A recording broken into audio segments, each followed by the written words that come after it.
The Princess of Wales is receiving treatment for cancer. It was a deeply moving message, wasn't it? The shocking news continues to make headlines around the world. We're joined by Camille Tomey and Jez Brander. Good morning to both of you. This morning, we talked all week, Camilla, from Monday all the way through to Friday, about what was going on with the princess. And then suddenly, on Friday afternoon, the news broke and she released this message. It felt like it was a real shock from all the shock, wasn't it? I mean, how many times have we sat here saying she's recuperating, she's recovering, leave her alone, and then to discover that she's been suffering far more than any of us thought, and obviously grappling with how to tell the public, but also how to tell her children. And I think the timing on Friday, we understand that they had got the cancer news a couple of weeks earlier, because when Prince William pulled out of that memorial service to King Constantine II of Greece, which was going to take place at St. George's Chapel, he pulled out at the last minute, citing personal reasons. We now know that that's when they found out, but they chose to announce it on Friday. And in that particular way, she had decided she wanted to do the video message. My understanding was that William had his reservations about that because I think he was still quite angry about the need for her to be justifying herself, explaining. And obviously, he lived their entire marriage trying to protect her, not wanting history to repeat itself. But she was very determined to record that message.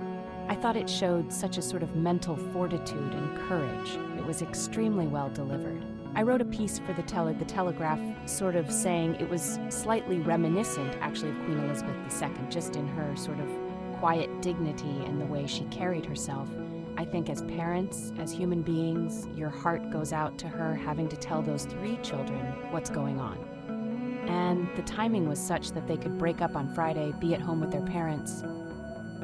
They knew that it would create another sort of media frenzy, and therefore they wanted to shield George, Charlotte, and Louis as much as possible.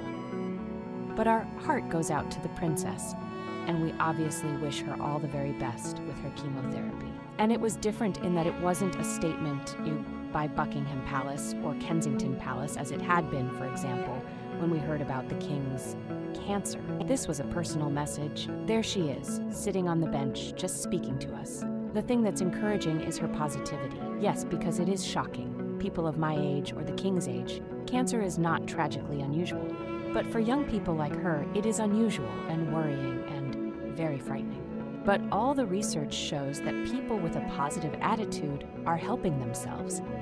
And the outcomes for people who are positive are better than those who aren't positive. So her whole approach is wonderful and encouraging and very moving.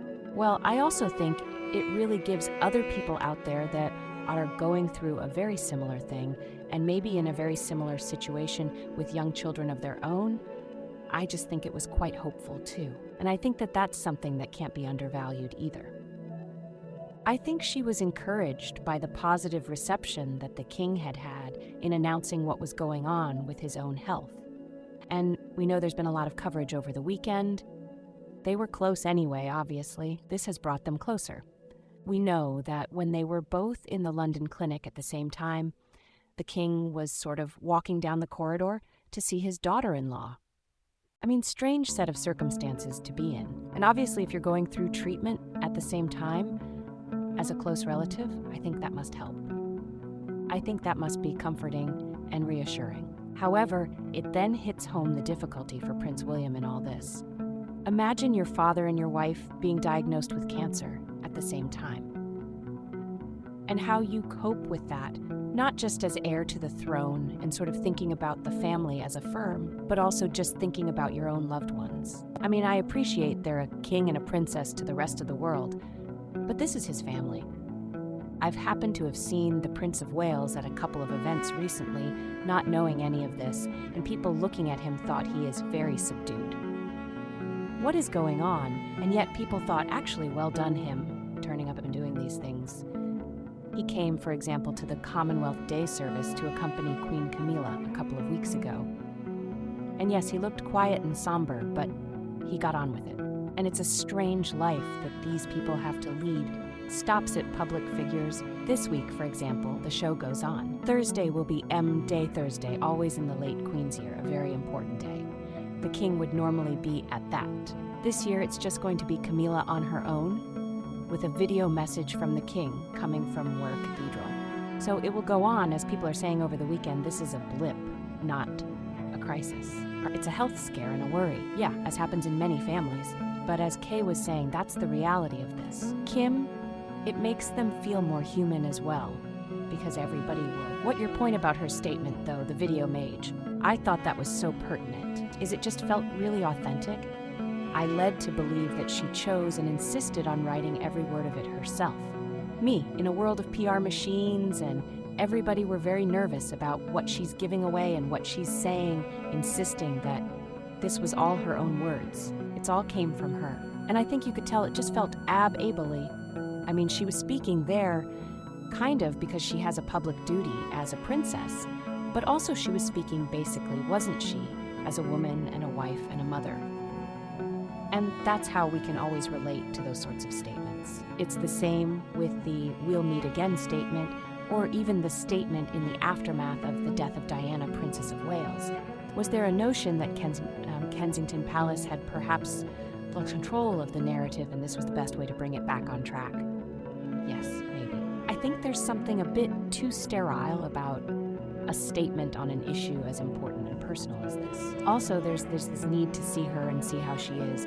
I mean, bless her, she looks as good as you could expect, couldn't you, considering everything that she's gone through? She always has to have these moments, doesn't she? Gives birth, she's put on public display.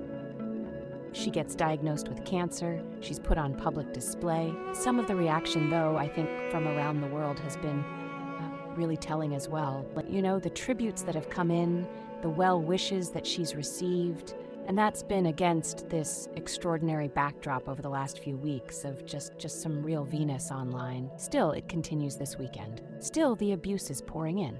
What I just wanted to make a note of something here. We heard from Linda Yarrow, who is the CEO of X, formerly known as Twitter, over the weekend, saying her respect for privacy, her request for privacy to protect her children, to allow her to move forward without endless speculation, seems like a reasonable request to respect. I found that quite extraordinary from the CEO of an organization that doesn't seem to be able to stop people hurling abuse at somebody who's now a cancer patient. I found that slightly ironic, actually.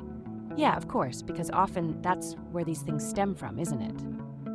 Yeah, absolutely, absolutely. But talking people reaching out, Jay, we're led to believe that the Sussexes have reached out, and potentially, could this be the sort of pathway back to healing a bit of the RIS? Well, let's hope so. Let's hope there was a call from Harry last week saying, "Paul, to hear the news? Sending you lots of love?" One assumes there was. We don't know. The official message was to, send out hoping for health and healing, which is slightly American speak. But there we go.